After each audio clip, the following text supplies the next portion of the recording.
Saludos a quienes escuchan esta historia. Por favor, escriban en los comentarios desde dónde la están viendo y en qué medida les resultan familiares estas historias terroríficas cotidianas. Les deseo una escucha tranquila, pero atenta. Notó el olor a quemado en el vestíbulo, incluso antes de que se abriera la puerta del ascensor. El plástico del panel estaba ligeramente derretido.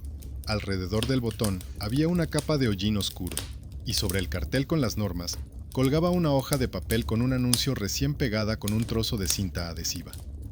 El ascensor se sacudió, parpadeó la luz y bajó a trompicones, como si alguien invisible tirara de la cuerda. Pensó mecánicamente en el cableado, en los viejos interruptores, en lo fácil que era que todo eso se incendiara por la noche, cuando nadie lo veía. Y al mismo tiempo recordó que en la casa de campo que habían alquilado para todo el verano había un viejo ático de madera, un viejo interruptor y una bombilla igual de irregular en el pasillo de la foto del anuncio. Regresaba después de su trabajo nocturno y contaba el dinero en su cabeza. El sueldo apenas alcanzaba para los servicios públicos, la comida, los créditos y las clases de su hija mayor. Y al menor le apetecía al menos una casa de campo normal para no pasar todo el verano entre el patio y la pantalla. El trabajo nocturno parecía temporal, pero se prolongó, y las vacaciones se pospusieron una y otra vez. Cuando le ofrecieron una casa de campo barata, con buen acceso y 2 dormitorios, decidió que era una oportunidad. Los niños estarían al aire libre, su mujer dejaría de quejarse de que vivían como en una jaula, y él podría descansar un poco. Por eso, al oler a quemado en el ascensor, solo se encogió de hombros, y pensó que el fin de semana tendría que volver a revisar los fusibles de la casa de campo. Encontraron la casa de campo en un anuncio. Una casa vieja, con el yeso desconchado, pero por dentro parecía limpia, con muebles sencillos y paredes blancas. La propietaria parecía severa en las fotos, pero pulcra, con un grueso jersey de punto y las llaves colgadas del cuello con un cordón largo. En la correspondencia, ella escribía de forma concisa, sin emoticonos, pero con cantidades y plazos precisos. A él le convenía todo: el precio, la posibilidad de venir los fines de semana, la parada de autobús cercana. Necesitaba un lugar donde los niños al menos no oyeran por la noche el ruido de la carretera bajo las ventanas, sino los grillos y el viento. Y donde su esposa dejara de decirle que solo pensaba en el trabajo. Cuando llegaron a la casa de campo, lo primero que le llamó la atención no fue la casa, sino la verja. En los barrotes metálicos había una placa de plástico con letras descoloridas. Cuando se inclinó para leerla, solo vio restos de tinta y un fino arañazo al lado, como si alguien hubiera terminado de escribir una letra inexistente con la uña. Alguien había intentado borrar la pintura de la placa con disolvente. Pero aún así, en un lugar se distinguía una combinación familiar: las primeras letras de su apellido.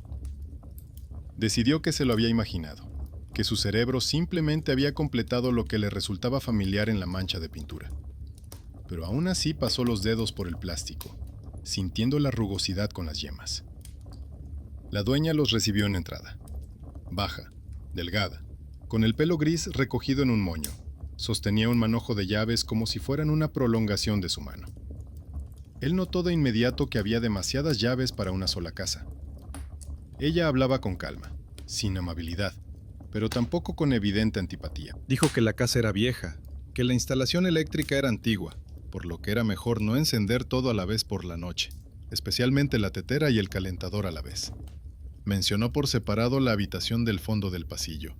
Dijo que allí se guardaban cosas viejas y que era mejor mantener la puerta cerrada para que los niños no se hicieran daño con los muebles viejos.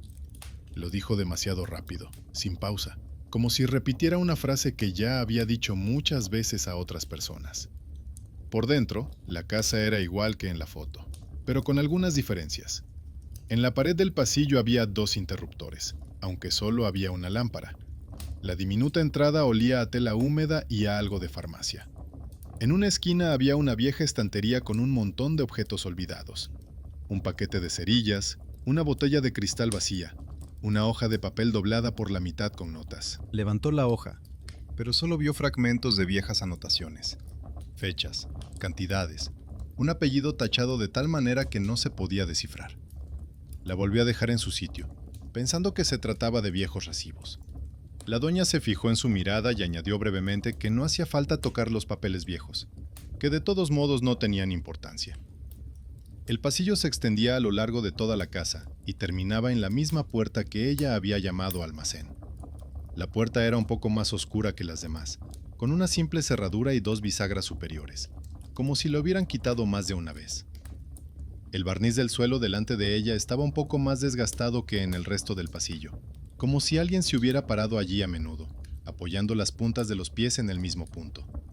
Fue el primer detalle que él notó, pero inmediatamente lo dejó de lado. La hija mayor empezó a recorrer las habitaciones con el teléfono, fotografiando el papel pintado, las ventanas y las vistas desde la cocina.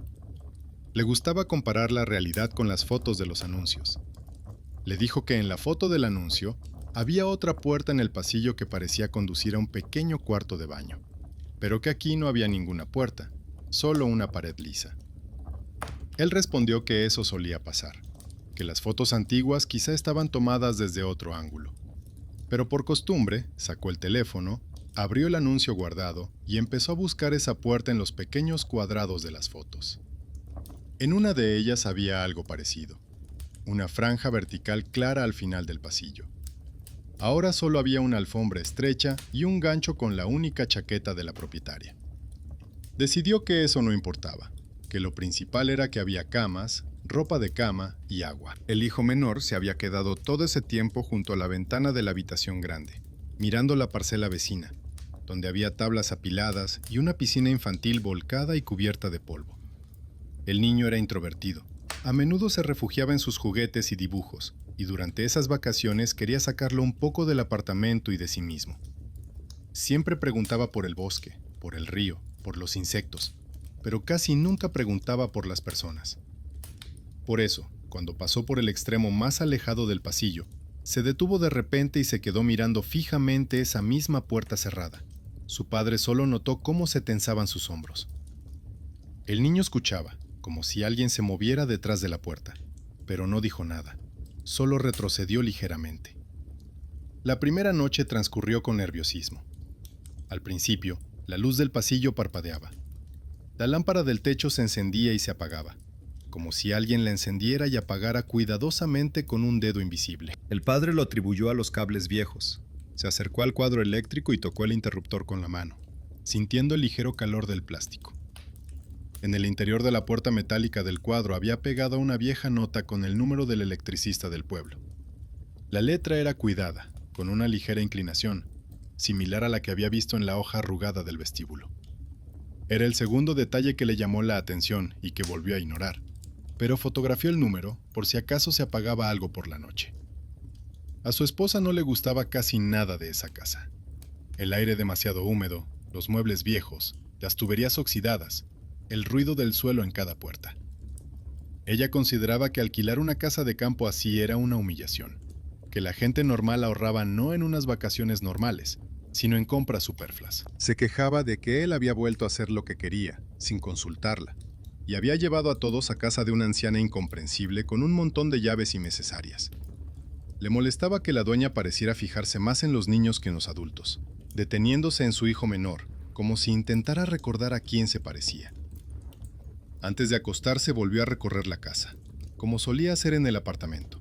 Comprobó las ventanas, el interruptor del baño, el gas de la cocina.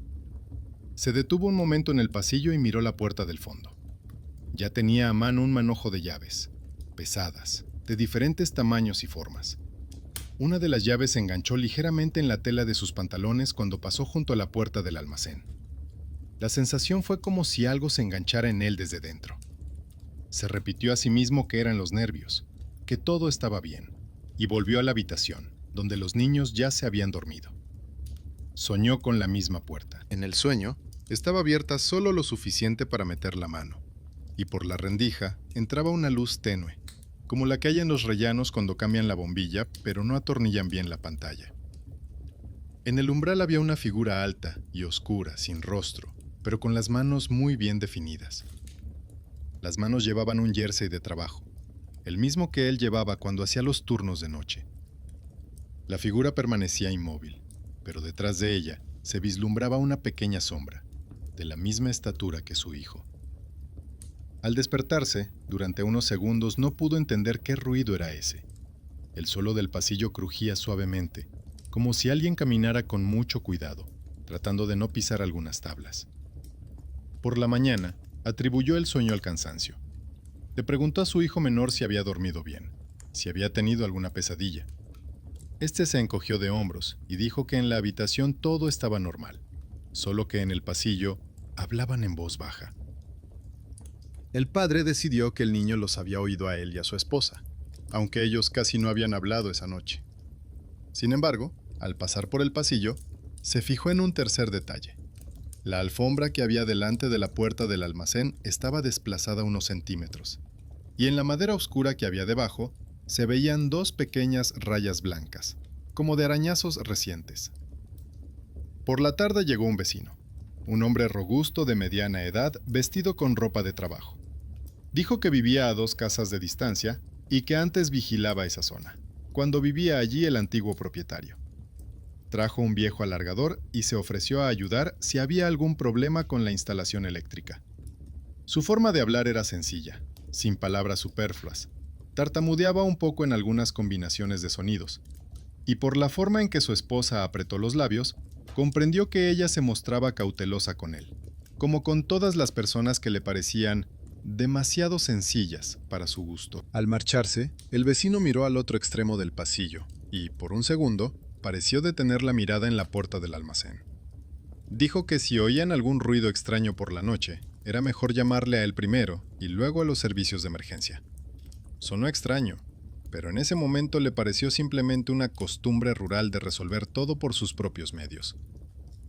Por la noche, la hija mayor le mostró en el teléfono que en una de las fotos del anuncio, en el reflejo del espejo del pasillo, se veía un trozo de pared y lo que parecía ser la esquina de otra puerta que en realidad no existía. Comparó las distancias entre el enchufe, el gancho para colgar la chaqueta y el borde de la alfombra, y dijo que algo no cuadraba.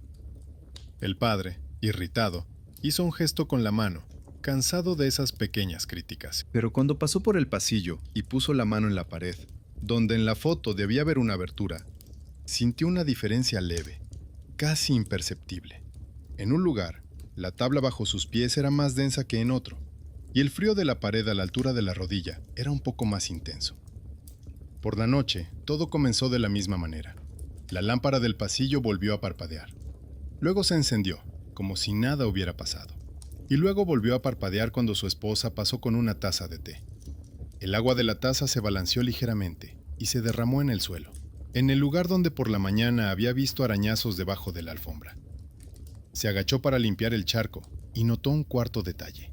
Una estrecha franja de polvo a lo largo del marco de la puerta del trastero estaba interrumpida en un punto, como si alguien hubiera agarrado recientemente el borde de la puerta y la hubiera abierto 1 milímetro. De allí no emanaba humedad, sino una especie de calor extraño y rancio, como el de una habitación en la que se vive desde hace mucho tiempo, pero nunca se abren las ventanas.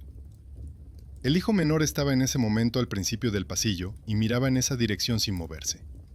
Sus ojos reflejaban la luz de la bombilla, sus pupilas parecían dilatadas. Dijo en voz baja que allí dentro estaba sentado el tío y los miraba. El padre se acercó, le puso la mano en el hombro y sintió los pequeños huesos tensos bajo la piel. Lo mejor en ese momento habría sido simplemente llevar al niño a su habitación, cerrar todas las puertas y decirse a sí mismo que al día siguiente se irían de allí. Pero, cansado de la inquietud constante de su mujer y sus hijos, de las insinuaciones de que lo estaba haciendo todo mal, eligió otra opción.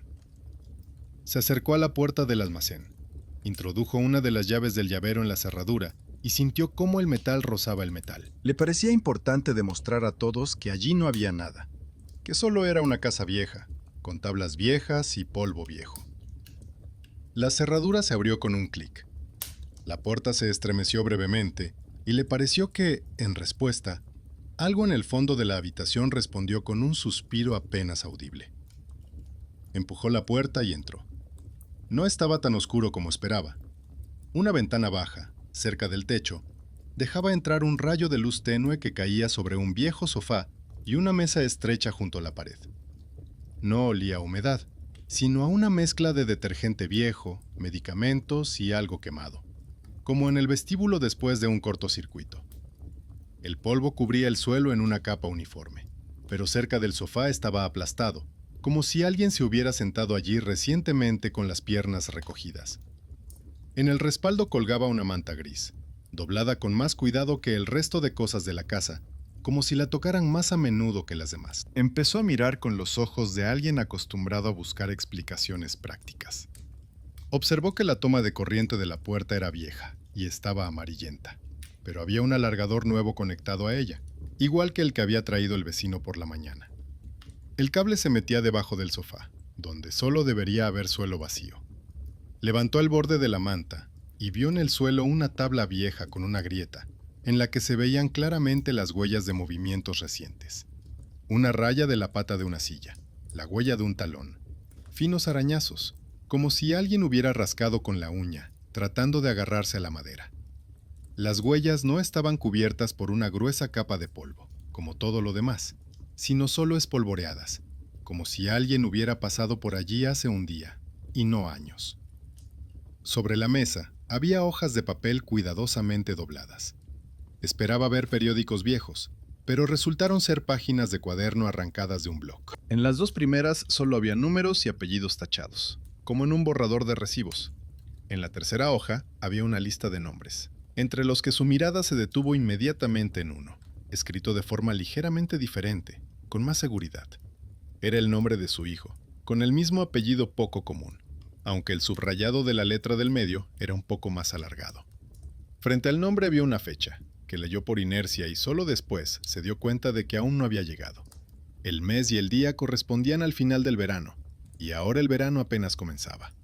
Sintió cómo el papel se le apretaba en la palma de la mano, como si junto con él los huesos de los dedos se hubieran vuelto más delgados.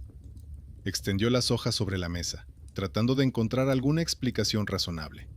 Decidió que era una coincidencia que la letra se pareciera a la suya y que el nombre fuera una casualidad, porque había varios niños con ese nombre. Entonces se fijó en un quinto detalle. En el reverso de una de las hojas había un dibujo hecho con bolígrafo. Un rectángulo que representaba un pasillo, una habitación, cruces en las esquinas. En la puerta del fondo, dos líneas cortas paralelas, como una señal o un símbolo convencional. Había visto dos líneas exactamente iguales esa mañana en el suelo, debajo de la alfombra, solo que en forma de arañazos. Las hojas olían a farmacia, como la casa, con un toque de tabaco barato. Y de repente recordó cómo, hacía mucho tiempo, en su infancia, estaba de pie en un porche similar, en una casa de campo, y escuchaba a los adultos hablar de quién había muerto en esa habitación, y de que ya no dejarían entrar a los niños allí. Salió al pasillo, cerrando la puerta, pero sin echarle llave, porque la llave se había atascado en la cerradura, y no quería montar un escándalo con la dueña por una cerradura rota. El hijo menor estaba casi en el mismo lugar que antes, solo que ahora sostenía una pequeña máquina en las manos, apretándola con tanta fuerza que se le ponían blancos los nudillos. El niño dijo que el tío había dejado de mirar dentro, y ahora parecía estar esperando a que alguien volviera a entrar. El padre solo asintió con la cabeza, y dijo que allí había un almacén y que no había nada interesante. Pero en su interior ya se estaba formando una cadena. Los arañazos en el suelo, el número del electricista en el cuadro eléctrico, la coincidencia del nombre en la hoja, la lámpara parpadeante, el olor a quemado en el ascensor de la ciudad. Aún no reconocía la quinta o sexta señal, pero la sentía físicamente, como un nudo en la garganta. Por la tarde decidió ocuparse de sus asuntos habituales para disipar la tensión. Fue a la tienda más cercana a comprar comida y una bombilla para sustituir la que parpadeaba. También compró un alargador, aunque ya tenía uno en casa. Guardó el recibo, metiéndolo mecánicamente en la misma cartera donde guardaba las facturas de la luz. Le parecía importante controlar al menos los números, las cantidades, las fechas, las horas. De todos modos, en su cabeza seguían apareciendo fragmentos de conversaciones pasadas con su madre, quien hacía mucho tiempo le había dicho que en su familia a todos les gustaba anotar, registrar, contar, porque si no, todo se desmoronaba. En aquel entonces, él solo se había reído, pero ahora recordaba cómo ella tachaba apellidos en una vieja libreta después del funeral de alguien. Al regresar, descubrió otro detalle. En el pasillo, en la pared, había ganchos para colgar la ropa, y en uno de ellos colgaba una vieja chaqueta de hombre que él no había visto por la mañana. La chaqueta era oscura, con los puños desgastados, y olía a tabaco y a la misma mezcla de farmacia. En el bolsillo encontró una hoja de papel doblada en 4, pero no la desdobló de inmediato. En el pasillo había niños. Su esposa iba y venía, cambiando de lugar las bolsas con irritación. Solo notó que el gancho, bajo el peso de la chaqueta, había doblado ligeramente la madera y debajo de él se veían 2 surcos apenas perceptibles, como si allí ya se hubiera colgado más de una vez algo pesado. Hacia la noche, la tensión volvió con más fuerza. El hijo menor empezó a evitar el extremo más alejado del pasillo, rodeando la puerta del almacén en un amplio arco. La hija mayor volvió a comparar las fotos del teléfono con la realidad y señaló que en una de las fotos el pasillo parecía más largo de lo que era, y que la puerta, a la que ellos llamaban la del almacén, estaba en un ángulo ligeramente diferente. Dijo que probablemente se trataba de una distorsión de la lente, pero en su voz había un tono en el que él percibió una inquietud familiar, la misma que siempre había intentado acallar con bromas y explicaciones racionales. Ahora las bromas no funcionaban. Por la noche, volvió a despertarse por un leve crujido del suelo. Esta vez, el sonido no provenía del pasillo, sino que parecía venir del interior de la habitación donde dormían los niños.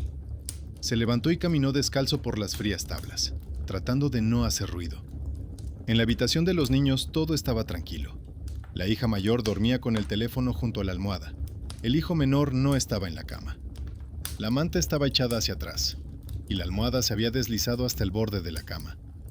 Lo primero que pensó fue que el niño había ido al baño o a la cocina a beber agua. Pero la cocina estaba vacía, las tazas estaban en su sitio y el grifo no goteaba. Entonces comprendió de dónde venía realmente el sonido. Del pasillo, del lado donde comenzaba esa misma puerta. El chirrido se repitió. Luego se oyó un chasquido breve, como el metal contra metal cuando se gira una llave. Vio que la puerta del almacén estaba entreabierta, como en su sueño nocturno. La luz del pasillo estaba apagada, pero por la rendija se filtraba un tenue resplandor grisáceo, diferente al de cualquier lámpara de su casa. A esa luz se podían ver los contornos de unos pequeños pies descalzos que habían dejado huellas húmedas en el suelo. En ese momento tomó una decisión que luego revisaría mentalmente muchas veces. En lugar de lanzarse hacia adelante y cerrar la puerta inmediatamente, primero se volvió hacia la habitación de los niños, comprobando con la mirada si su hijo estaba detrás de él. Eso le llevó unos segundos.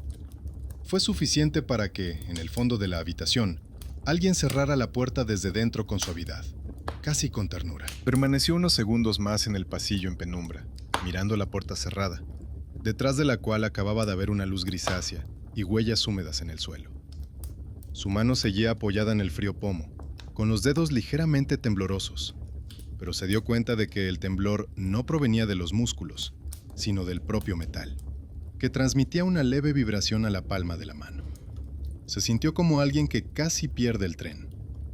Había oído cómo algo importante se le escapaba literalmente delante de las narices, y ahora ya no podría alcanzarlo, por mucho que corriera.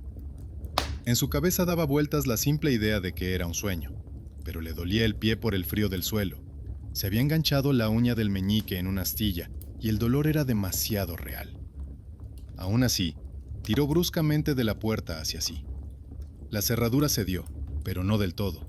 La hoja chocó con algo desde dentro y se detuvo, dejando solo una estrecha rendija. No entraba ninguna luz por la rendija, solo una espesa oscuridad, como si allí no hubiera ni pared, ni sofá, ni ventana.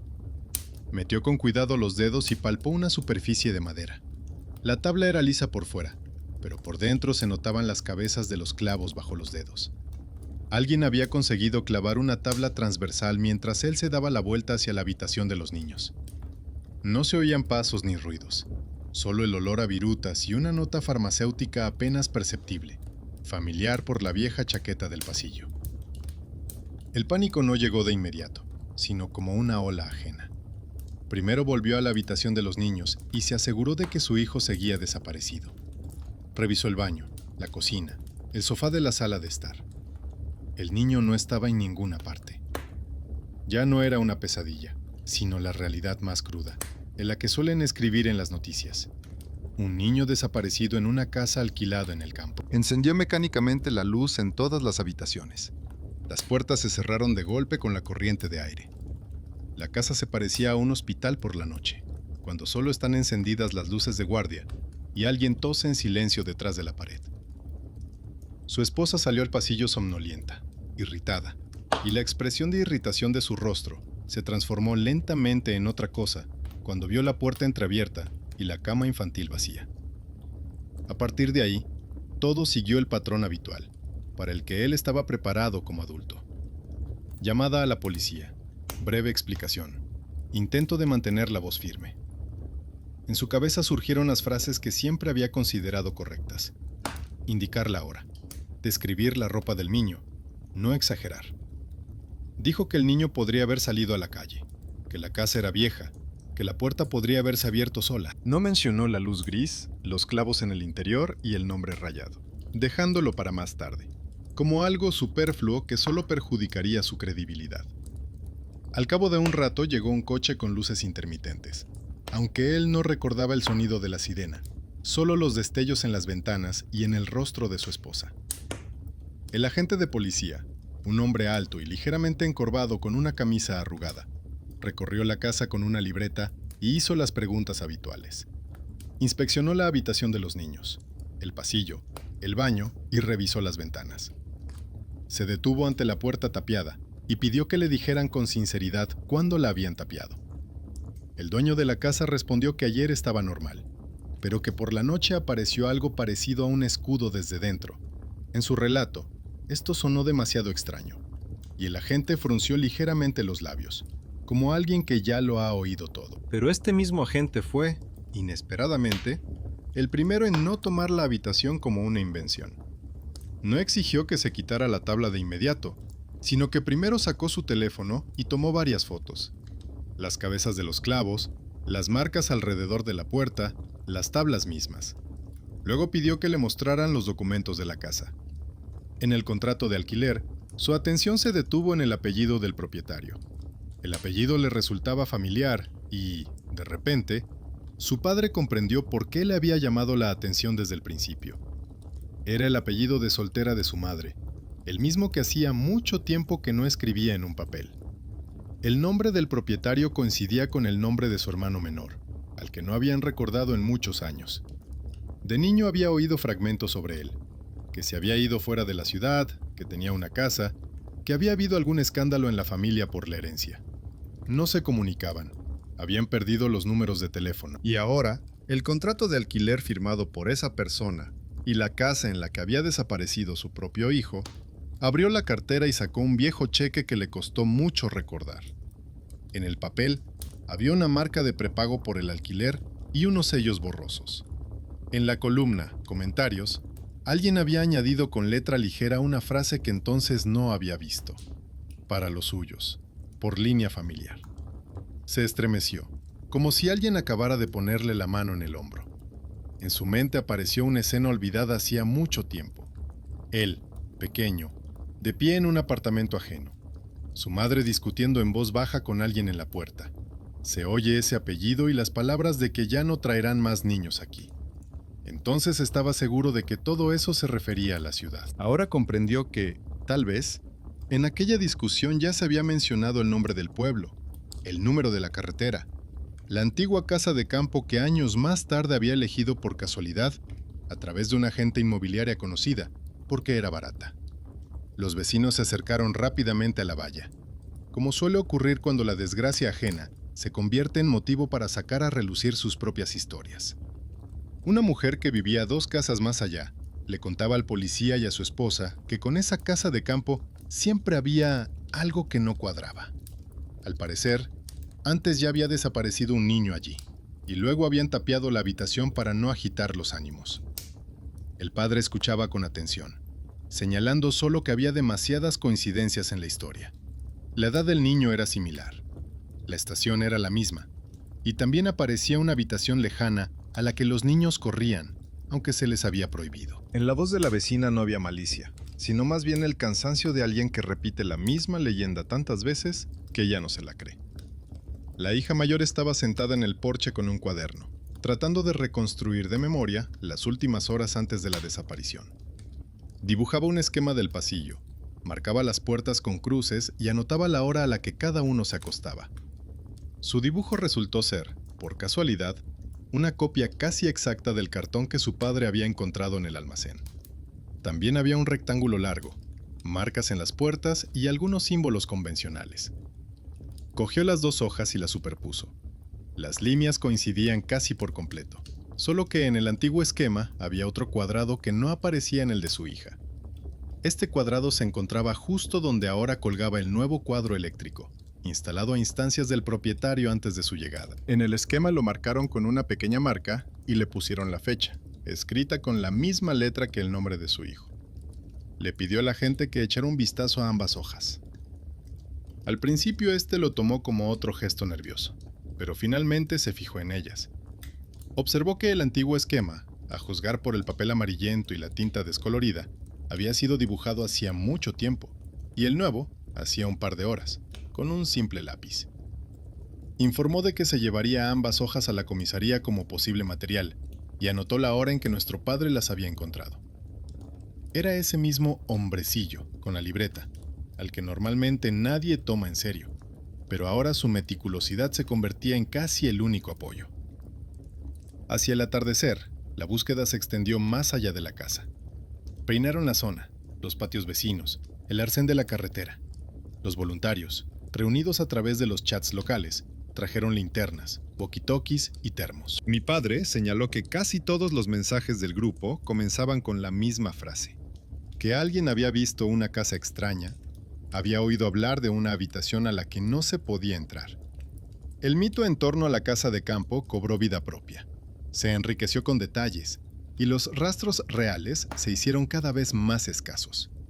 Toda esta charla popular solo reforzaba la sensación de que ya estaban perdiendo, porque el niño real estaba siendo sustituido cada vez más por historias y leyendas. Por la noche, cuando las búsquedas oficiales se suspendieron temporalmente, solo quedaron en la casa la familia y el mismo policía que accedió a trabajar con los papeles y volver a comprobar las declaraciones. En silencio, revisó lo que había anotado: la hora de la llamada, el intervalo aproximado entre el momento en que el padre vio la puerta entreabierta y el momento en que descubrieron la cama vacía. Estos intervalos parecían muy cortos, pero en el papel se alargaban hasta decenas de minutos. El padre se sorprendió a sí mismo pensando que el tiempo en esa habitación se comportaba de forma extraña. Las manecillas del despertador a veces se atrasaban, a veces se adelantaban. Las pilas a veces se agotaban en una noche, y otras funcionaban durante semanas. Esa era ya la séptima rareza en su lista mental, que temía verbalizar. Recordó la chaqueta que estaba colgada en el gancho, y sacó del bolsillo una hoja doblada que aún no había desplegado. Lo hizo ahora, en presencia del agente de policía, como si trasladara la responsabilidad de la realidad de lo que estaba sucediendo a otro adulto. En la hoja había un trozo de un viejo recibo de la luz. En la columna «Suscriptor» figuraba el mismo apellido y nombre que en el contrato de alquiler. Debajo, con una letra torpe, se había añadido otra palabra: tutor. A continuación, el apellido de su madre. Resultaba que esta casa no solo estaba a nombre de su tío, sino también de ella. Comprendió que toda su vida se había considerado ajeno a ese lugar, pero que en realidad su familia estaba vinculada legalmente a él. Una acción pasada, una decisión ajena de ceder la casa para uso privado, había vuelto y cambiado el curso de los acontecimientos en su propia vida. Este descubrimiento no daba ninguna respuesta, pero establecía una conexión comprensible. La habitación donde desaparecían los niños estaba relacionada desde hacía mucho tiempo con su familia. Y él mismo, en su afán por ahorrar, había comprado precisamente esa casa de campo a través de unos conocidos, confiando en las palabras sobre un buen precio para los suyos. El ahorro, el deseo de que los niños pasaran el verano lejos de la ciudad, la costumbre de no leer la letra pequeña, todo ello se unió en una cadena que condujo a una puerta cerrada con clavos y el nombre de su hijo arañado en ella. Hacia medianoche, el agente de policía les propuso pasar la noche en otro lugar, con conocidos o en un hotel, y dejar la casa precintada. La esposa aceptó de inmediato, y la hija mayor también quería alejarse lo más posible. Solo él dudaba, mirando el frío rectángulo de la puerta, tras la cual no se oían ni pasos ni ruidos. En su interior se afianzaba la obstinada idea de que marcharse era capitular, que al abandonar la casa, cortarían el último hilo que aún les unía a su hijo. No era razonable, ni lógico, pero el sentimiento de culpa y el recuerdo oculto de antiguas conversaciones familiares le empujaban a tomar una decisión que agravaría aún más la amenaza. Quedarse en la casa al menos una noche e intentar hablar con ese espacio en sus propios términos. Se quedó. Esta decisión no nació de la valentía, sino de esa obstinación que a veces aparece en las personas cuando se dan cuenta de que es demasiado tarde para eludir la responsabilidad. Su esposa y su hija se fueron con el policía al pueblo. Él las ayudó a instalarse con unos conocidos y prometió volver por la mañana con los papeles y el antiguo expediente sobre la desaparición del niño en esa casa de campo. Decidieron no precintar la casa durante la búsqueda, oficialmente porque era necesario volver a inspeccionarlo todo, extraoficialmente porque él pidió que le dejaran pasar la noche allí, y el agente, sin quererlo, se convirtió en ese benefactor que no discutió y le dio la oportunidad de actuar. Cuando los coches se marcharon, el silencio se hizo casi físico. La casa de campo volvió a convertirse en un rectángulo de oscuridad, aislado del mundo por una franja de carretera sin iluminación. Encendió la lámpara de mesa del salón, sacó su vieja grabadora, que solía utilizar para hacer grabaciones de trabajo, y la colocó sobre la mesita frente al pasillo. Junto a ella colocó el teléfono con la cámara encendida, apuntando el objetivo hacia la puerta cerrada. En su interior maduraba una extraña convicción, casi infantil. Si el espacio reacciona de alguna manera, que reaccione no solo ante las personas, sino también ante la mirada de la tecnología, que luego se puede rebobinar y analizar segundo a segundo. Anotó la hora, aunque las manecillas del reloj de la pared volvían a temblar.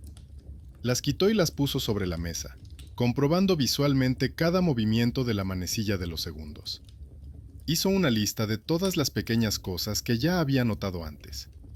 Extraños cambios de temperatura, olor a virutas, nota de farmacia, silencio detrás de la puerta cerrada, que parecía más densa de lo habitual. Puso la tetera al fuego, se sirvió una taza de té fuerte, pero no la tocó. La taza se enfrió lentamente, dejando una fina película en la superficie. Hacia la noche, notó que la luz eléctrica de la puerta se comportaba de forma extraña. El resto del cableado funcionaba con normalidad, pero la lámpara del pasillo se atenuaba y se encendía como si alguien conectara otra carga por un segundo. Y cada vez que esto ocurría, la pantalla del teléfono que estaba en la mesita parpadeaba brevemente, como si recibiera una notificación, aunque no había conexión. Él había configurado deliberadamente el modo en el que el dispositivo solo se podía utilizar como cámara. Era otra pequeña cosa que se repetía y que había dejado de ser una casualidad. Se detuvo frente a la puerta y por primera vez se permitió pensar no en lo místico, sino en la estructura. La hoja con los dos planos de la casa estaba sobre la mesa. Traspasó cuidadosamente el antiguo esquema, encontrado en el almacén, a una hoja en blanco, resaltando con un bolígrafo rojo el cuadrado que coincidía con la zona del cuadro eléctrico. Dibujó el nuevo esquema de su hija al lado, indicando la hora a la que su hijo entraba en la habitación. Resultó que la habitación, el pasillo y el cuadro eléctrico formaban un dibujo cerrado que recordaba a un signo tosco. No sabía cómo llamarlo, figura, bucle, trampa, pero sentía que ese dibujo repetía algo familiar. En ese momento, el teléfono de la mesita encendió la pantalla y mostró una notificación que no podía ser. En la lista de archivos de la cámara apareció una nueva grabación. La hora de inicio coincidía con el momento en que llamó a la policía y estaba de pie, en la penumbra, frente a la misma puerta. La duración era breve, solo unos minutos, pero recordaba claramente que entonces no había encendido la cámara.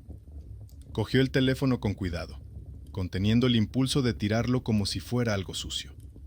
En la grabación se veía lo mismo que ahora: el pasillo, la puerta, un rayo de luz procedente del salón.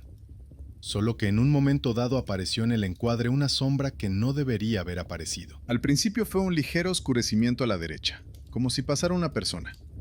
Luego aparecieron en la puerta unos arañazos que en ese momento aún no estaban.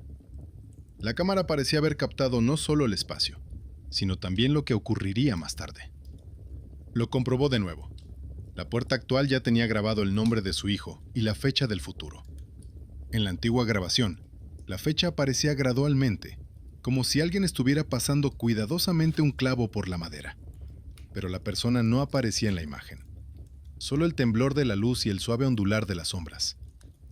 Puso la grabación en pausa en el momento en que aún no se habían terminado de escribir los números. En ese mismo instante, en el plano de papel de la casa, su mirada se sintió atraída de nuevo por la letra pequeña en la esquina. Donde el antiguo plano marcaba el cuadrado del cuadro eléctrico, había una pequeña anotación, casi borrada, pero discernible. De niño le enseñaron esa letra. La había visto antes en las notas de su madre. Decía que solo se podía entrar una vez, que la segunda entrada por línea familiar se la llevaba el siguiente. Esa frase parecía un comentario supersticioso y absurdo en un esquema de ingeniería, pero ahora encajaba con las leyendas de los vecinos y los nuevos arañazos en la puerta. Entendió la conexión. En algún momento, su madre ya había estado relacionada con esta casa. Entonces, hace muchos años, probablemente se encontró con algo similar y escribió una advertencia en el esquema, sin querer que ninguno de sus familiares repitiera su ruta. Luego se peleó con su hermano, renunció a la casa, se mudó a la ciudad y el documento terminó en un almacén con trastos viejos. Ahora él, su hijo, había devuelto a la familia a esa cadena, porque buscaba una casa de campo cómoda. No leyó la letra pequeña y se fió de la frase, para los suyos. La habitación reaccionó literalmente a la repetición. La segunda llegada de un niño de la misma línea familiar. La idea de que todavía había una salida no surgió como una revelación, sino como un frío cálculo.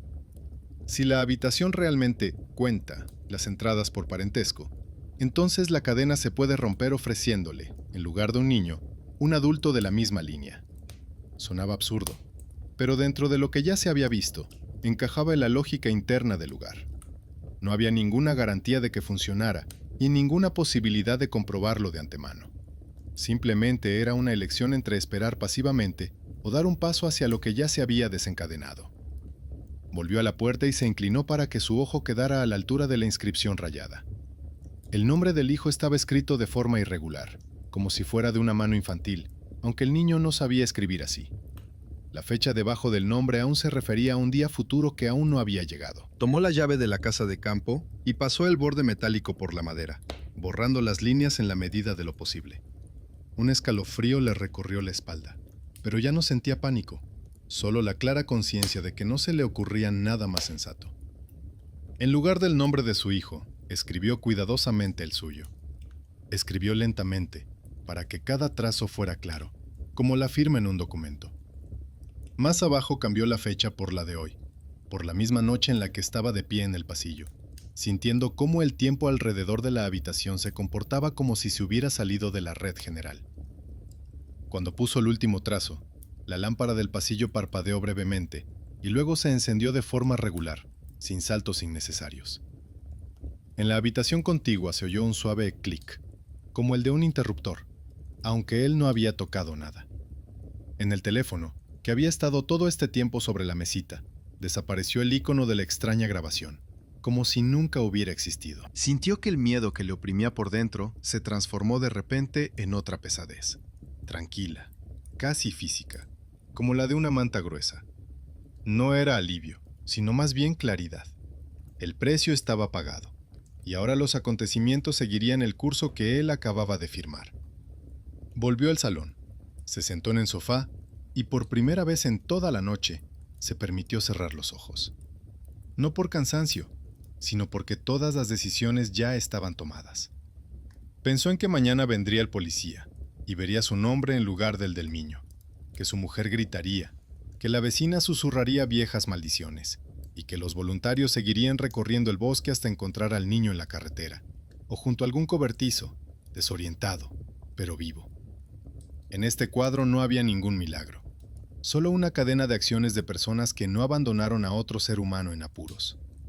La mañana no llegó con el sueño, sino con el ruido de las ruedas sobre la grava. El policía volvió con refuerzos y con un grueso expediente viejo bajo el brazo. No trajo consigo a su mujer ni a su hija, las dejó en la ciudad. Cuando entró en la casa, descubrió que la puerta estaba clavada por dentro y que ya era imposible abrirla sin una palanca. En la pared, bajo una capa de arañazos recientes, se leía un nuevo nombre y la fecha de hoy. En la mesa del salón había dos esquemas, cuidadosamente dispuestos, En el cuaderno había una breve nota sobre la hora en que había desaparecido la extraña grabación del teléfono, y junto a él, el propio teléfono, con la batería completamente descargada. El propietario no estaba en casa. Tampoco había rastros de lucha, caos o pánico. Solo una taza cuidadosamente lavada en el fregadero, la basura barrida en el cubo y las cosas dobladas en una silla. Parecía que el hombre simplemente se había marchado, olvidándose solo de cerrar una cremallera interior. El agente de policía, acostumbrado a las habituales disputas familiares y los robos domésticos, se encontraba en medio de este vacío teatral. Y por primera vez en su carrera, no encontraba una explicación racional que pudiera anotar en el informe sin dudar. Poco después, ya en la comisaría, redactó el informe tal y como lo exigían las normas. La desaparición de un hombre adulto, relacionada con la desaparición anterior de un niño en la misma casa, los viejos registros, las extrañas coincidencias con los apellidos. Pero en la carpeta personal que llevaba para sí mismo, guardó copias de ambos diagramas, un recorte del antiguo archivo en el que se mencionaba a la familia, así como el testimonio de una vecina, en el que mencionaba de pasada a una mujer que, muchos años atrás, gritaba en ese mismo pasillo que nunca más volvería a traer a sus hijos allí. Era el trabajo silencioso, casi imperceptible, de una persona a la que normalmente no se consideraba un héroe. Pero ahora, era precisamente su atención la que impedía que la historia se disolviera de nuevo en los rumores. A los pocos días, los voluntarios encontraron al niño en un camino rural a varios kilómetros de la casa de campo. Estaba sentado en la cuneta y miraba las piedras, como si acabara de salir al patio a jugar. Los médicos no encontraron rastros de violencia, solo una ligera deshidratación y un fuerte agotamiento. El niño se confundía en sus explicaciones. Decía que había entrado en la habitación de su tío, que le había pedido que no tuviera miedo, y luego resultó que ya estaba en la calle. El padre nunca volvió a aparecer en estas explicaciones, como si en la cadena de acontecimientos que el niño recordaba, su lugar ya lo hubiera ocupado otra persona. La casa de campo se puso a la venta poco después, pero los trámites se estancaron. Los documentos volvían con anotaciones que indicaban que la parcela era objeto de disputa, que su destino era incierto y que había que revisar los antiguos contratos. En el tablón de anuncios de la tienda local aparecían anuncios de alquiler de la casa, pero cada vez alguien arrancaba el cartel el mismo día. Los vecinos seguían contando a sus conocidos que allí habían desaparecido personas y que ahora la casa estaba vacía. La leyenda se enriqueció con nuevos detalles, pero ya no mencionaba los nombres de niños concretos ni fechas, solo historias difusas sobre una habitación en la que no se podía entrar por segunda vez. Para la familia, todo terminó no con la reconciliación, sino con el silencio.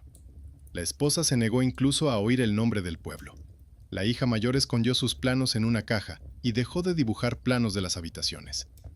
El niño tuvo miedo de las puertas cerradas durante un tiempo, pero poco a poco el miedo se fue atenuando. El policía local a veces pasaba por delante de la casa de campo y miraba la ventana oscura de esa habitación, tratando de entender si valía la pena volver a entrar con una palanca y especialistas o si era mejor dejar todo como estaba.